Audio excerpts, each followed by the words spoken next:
আমরা কিছুদিন আগে দেখেছি যে একজন না খেয়ে রাস্তায় মারা গিয়েছে এবং এই ক্ষেত্রে আমি মাননীয় মন্ত্রীর কাছে আমার প্রশ্ন, এই ক্ষেত্রে বিভিন্ন ভুয়া কোম্পানি তৈরি করে যারা মানুষকে সাথে প্রতারণা করে বিদেশে নেয়, তাদের বিরুদ্ধে কোনো ব্যবস্থা নেওয়া হবে কিনা। মাননীয় স্পিকার, প্রবাসীরা আমাদের রেমিটেন্স যোদ্ধা, তারাই আমাদের অর্থনীতিকে সচল রেখেছে, কিন্তু আমরা বিভিন্ন নিউজে প্রতিনিয়ত দেখতে পাই প্রবাসীদের নিঃস্ব হওয়ার ঘটনা। আমি কিছুদিন আগে সৌদি আরব গিয়েছিলাম, সেখানে প্রবাসী শ্রমিকদের সাথে কথা হয়েছে।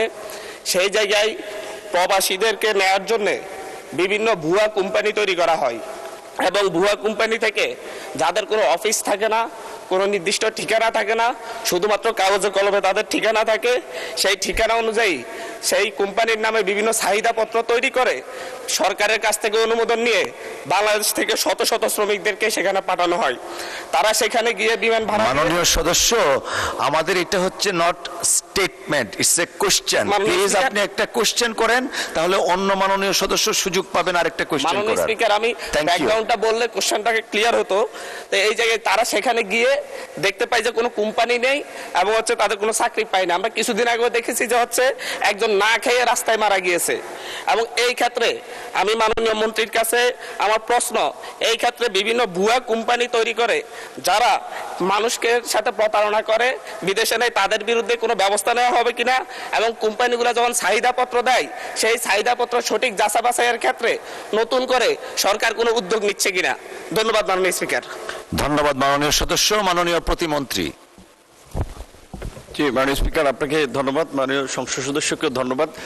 তিনি একটি গুরুত্বপূর্ণ বিষয় আমাদের সামনে এনেছেন। এটা সঠিক যে ইদানিং লক্ষ্য করা যাচ্ছে যে বাংলাদেশি, বিশেষ করে যারা দেশের বাইরে যাচ্ছে, তারা অনেকে মিলে কিংবা ওই দেশের মালিক পক্ষের সাথে মিলে একটা নামে মাত্র কোম্পানি খুলে তারপরে এখান থেকে অনেক লোক নিয়ে যায়। দেখা যায় সে কাজ দিতে পারবে না 10 জনকে, লোক নিয়ে যাচ্ছে 100। এখান কিন্তু বিজনেস করতেছে তারা। সো এখন ওইখানে যখন একটা ডিমান্ড লেটার ওখানকার দূতাবাস কর্তৃক সত্যায়িত এখানে জমা দেয়, তখন কিন্তু আমরা এটা ধরে নেই যে ওখানকার এমবাসি যাচাই বাছাই করেছে। তো আমাদের যেটা একটু গ্যাপ আছে, আমি মনে করি আমাদের ওখানকার যারা দূতাবাস বিশেষ করে ওই দেশগুলোতে আছেন, তাদের একটু কঠোর নজরদারি, মনিটরিং এবং যাচাই বাছাই প্রয়োজন। এই বিষয়ে আমরা পররাষ্ট্র মন্ত্রণালয়ে যৌথভাবে কাজ করছি। আমাদের মন্ত্রণালয়ের অধীনে 27টি দেশে 30টি শ্রম কল্যাণ উইং রয়েছে।